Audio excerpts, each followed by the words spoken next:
नमस्कार, मैं हूं आशीष त्रिपाठी आपके साथ और यह है अढ़ाई का अड्डा और खबर आपके काम की। तो अगर आंखें लाल हो गई हैं, जलन हो रही है, खुजली हो रही है तो इसे कतई हल्के में न लें। मध्य प्रदेश और छत्तीसगढ़ में तेजी से पैर पसार रहा है आई फ्लू। बारिश की नमी ने इसे फैलाने के लिए, इसे पनपाने के लिए और मौका दे दिया है, एक्सेलरेट कर दिया है।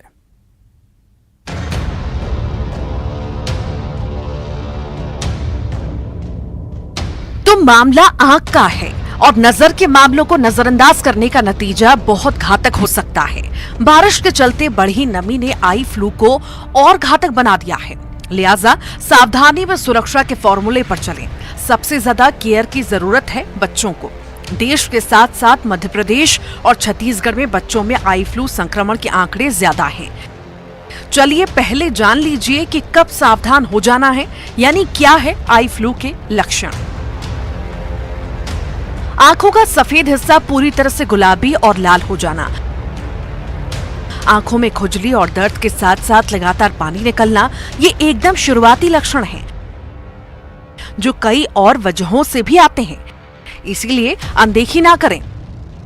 हो ये भी सकता है कि विजन ब्लर हो जाए, ये अस्थायी होता है, आंखें सूज जाती हैं। अगर सही समय पर इलाज मिल जाए तो आंखों की रोशनी पर कोई बुरा प्रभाव पड़ता है, ना कोई इलाज। यही कि अपना संक्रमण अपने तक रखें, फैलने से रोकें। अब बात बचाव की करेंगे, यही बचाव, इसका उपचार भी समझिए। साफ सफाई का बहुत ध्यान रखें, ठीक वैसे ही जैसे कोरोना काल में हाइजीन को आदत बना लिया था। बार बार हाथ धोएं और आंखों को बार बार ना छुएं। किसी से भी अपना तौलिया, बिस्तर या रुमाल शेयर न करें। अस्थायी तौर पर कॉन्टैक्ट लेंस लगाने से बचना, यह समस्या को और बढ़ाएगा। महत्वपूर्ण बात कि डॉक्टर गूगल ना बने। आंखों का मामला है, डॉक्टर से कंसल्ट करके ही दवा लें। स्विमिंग पूल में जाने से बचें। संक्रमित व्यक्ति से दूरी बनाकर रहें। संक्रमित व्यक्ति की किसी भी चीज का इस्तेमाल न करें। इन सावधानियों को बरतकर आई फ्लू से आसानी से बचा जा सकता है। ये कंजक्टिवाइटिस है, जिसे आम बोलचाल की भाषा में आई फ्लू भी कहा जाता है। बारिश के सीजन में आर्द्रता बढ़ते ही मौसमी बीमारियों के साथ मरीजों में आई फ्लू की शिकायत भी बढ़ने लगी है। स्कूलों में आई फ्लू का खतरा तेजी से बढ़ा है। औसतन 4 दिन में ये ठीक हो जाता है, लेकिन अगर इससे आपकी आंख में रहना अच्छा लगा तो ये 15 दिन से ज्यादा भी रह सकता है। मध्य प्रदेश के अलग अलग जिला अस्पतालों में आई फ्लू के मामले बढ़ रहे हैं।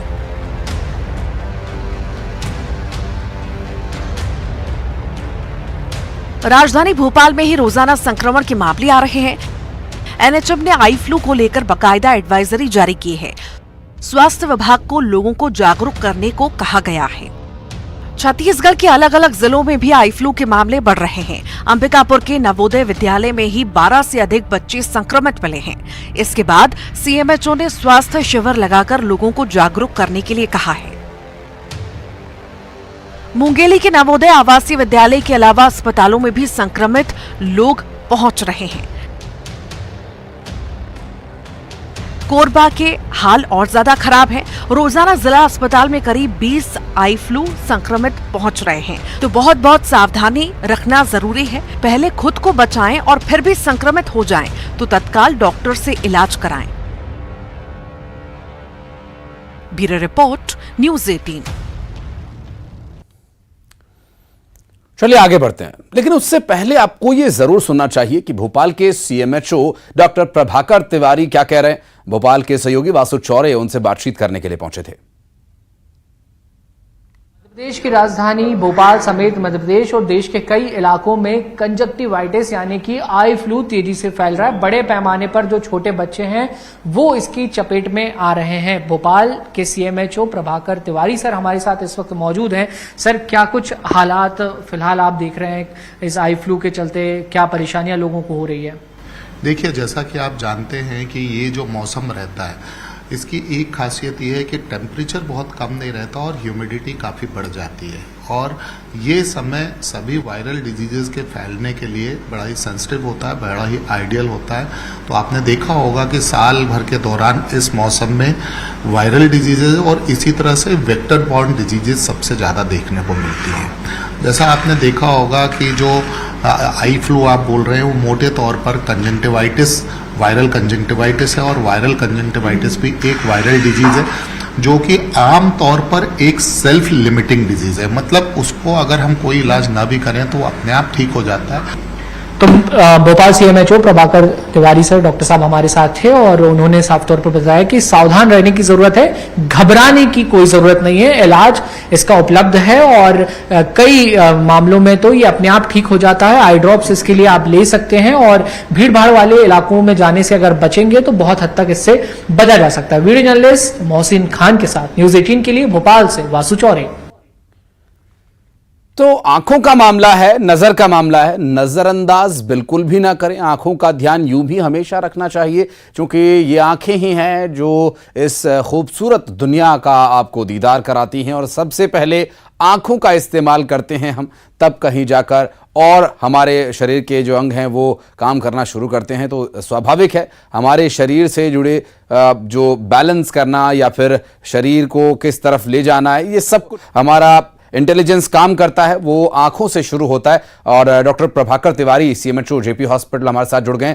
दिनेश चौधरी जी हैं हमारे साथ, doctor Dinesh Chaudhary homeopathic doctor हैं।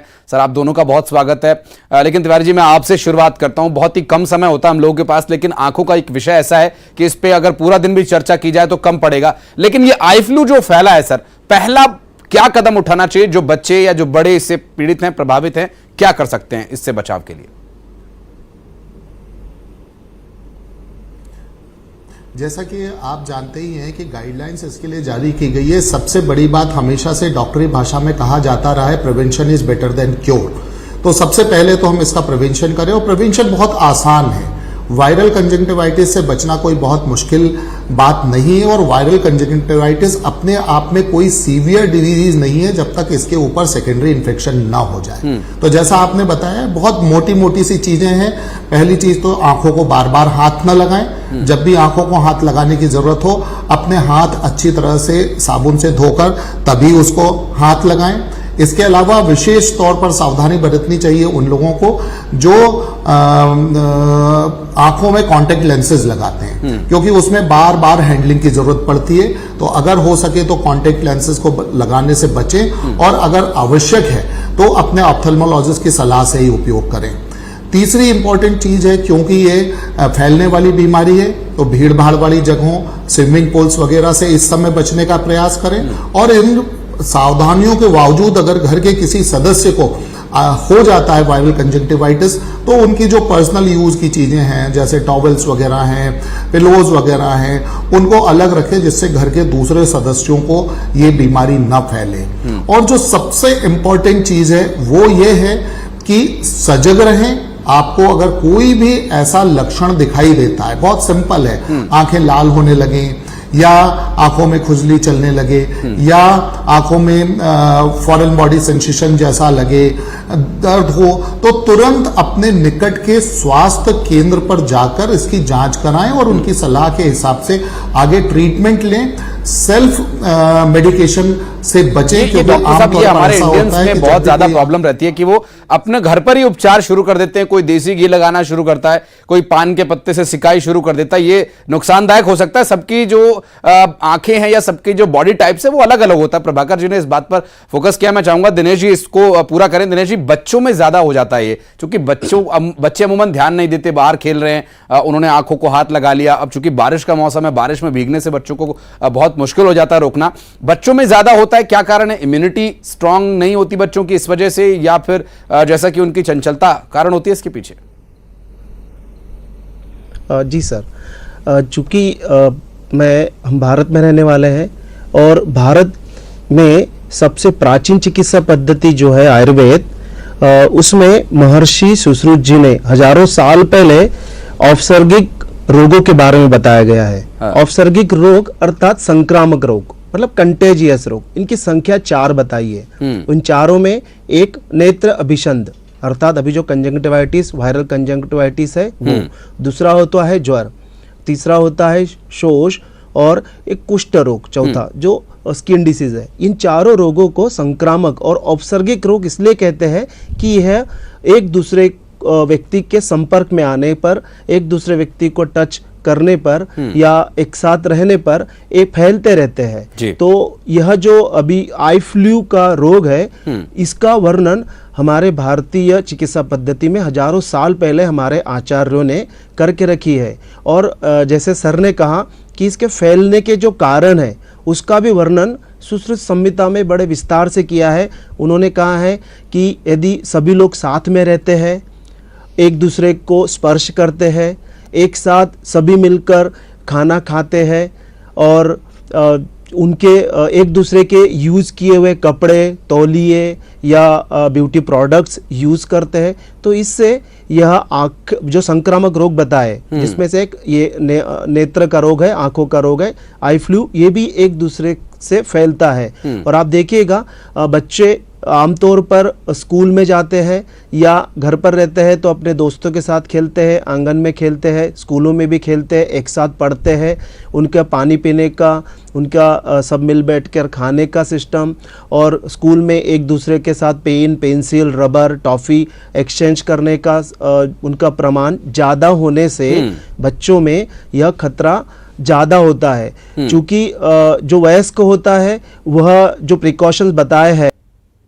से यह रोग फैलता है उसको बहुत हद तक कंट्रोल कर पाता है। क्योंकि कुछ साल पहले हम कोविड-19 जैसी बीमारी से लड़ चुके हैं और वो हमारे आदत में आ चुका है, सोशल डिस्टेंसिंग और कैसे हम हैंड हाइजीन को मेंटेन रखें।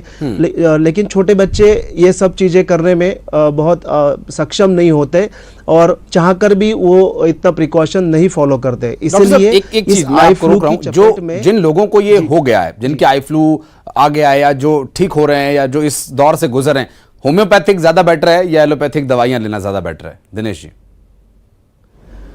जी सर, ये जो वायरल कंजंक्टिवाइटिस आई फ्लू की बीमारी है ये 100% सेल्फ लिमिटिंग है। जैसे सर ने कहा लगभग 3, 4 या 5 दिन में अपने आप ठीक होने वाली बीमारी है। तो और ये भी कहा है कि खुद ही हर व्यक्ति ने गूगल डॉक्टर ना बने। जैसे ही हमें पता चलता है कि हमारे आंखों से मल आना शुरू हो रहा है या हमारी आंखें लाल हो गई है या खुजली हो रही है, जैसे हमें पता चला कि आंखें में कुछ इन्फेक्शन आ गया है, तो सर्वप्रथम हमें अपने आप को सब लोगों से अलग रखना है, अपना आई का हाइजीन मेंटेन करना है, हाथों का हाइजीन मेंटेन करना है, चीज़ों को अवॉइड करना है। और यदि इन लक्षणों में कुछ बढ़ोतरी होती है तो तत्काल अपने फैमिली फिजिशियन, आपने सर आपने भी जिक्र किया इससे पहले, हमारे साथ सीएमएचओ साहब प्रभाकर जी ने भी जिक्र किया था सेकेंडरी इन्फेक्शन, माफ कीजिएगा सेकंड लेवल। सर मैं अगर गलत हूं तो आप ठीक कीजिएगा तिवारी जी, ये आपने इसका जिक्र किया था कि जब तक वो सीवियर कंडीशन में नहीं पहुंच जाता, वो कंडीशन क्या है और लोग वहां तक ना पहुंचे, कैसे इससे बचाव हो सकता है, और अगर कोई पहुंच गया तो वो क्या कर सकता है?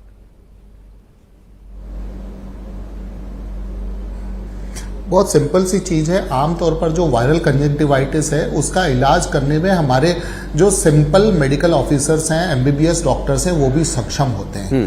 पर अगर सेकेंडरी इन्फेक्शन, जैसा कि मैंने कहा, जो वायरल डिजीज है वो सेल्फ लिमिटिंग होती है, अपने आप ठीक हो जाती है, पर उसके कारण जो नेत्र के भाग रहते हैं, बाहरी भाग, कंजंक्टिवाइटा या कंजंक्टिवाइवा या कॉर्निया, उन पे अगर जीरोसिस मतलब वो सूखने लगता है या उस पे घाव बनने शुरू हो जाते हैं, उन पे कोई इन्फ्लेमेशन देखने को मिलता है, तब हमें नेत्र चिकित्सक की सलाह लेना आवश्यक हो जाता है। तो पहली इंपॉर्टेंट चीज है कि जैसे ही सिम्टम दिखाई दें अपने नजदीकी डॉक्टर को, वो एमबीबीएस डॉक्टर हो सकता है, आपका कोई फैमिली फिजिशियन हो सकता है, उससे संपर्क करें, उसकी सलाह माने। और अगर उसको उस चिकित्सक को ऐसा लगता है कि अब ऑप्थेल्मोलॉजिस्ट की सलाह की जरूरत है, उनके इंटरवेंशन की जरूरत है, तो इसको बिल्कुल भी ओवरलुक ना करें। तो पहली चीज तो यह है कि वायरल कंजंक्टिवाइटिस कोई बहुत बड़ी चीज नहीं है, मानसून की सीजन में बहुत कॉमन होती है, सेल्फ लिमिटिंग होती है, जब तक कि हम लापरवाही ना बरतें। तो हमें बेसिकली इससे डरने की जरूरत नहीं है, सावधान रहने की जरूरत है। पहली चीज तो हम प्रिवेंशन पर ध्यान दें कि हम इससे पीड़ित ना हो। अगर हम इससे पीड़ित हो जाते हैं तो हमें ये ध्यान रखना है, जो सावधानियां है कि हम इसको घर के अन्य सदस्यों को ना दें, खुद को अपने आप को सुरक्षित रखें और लगातार चिकित्सक की निगरानी में रहें, जिससे कि इसके जो कॉम्प्लिकेशंस हैं वो डेवलप ना हो सके।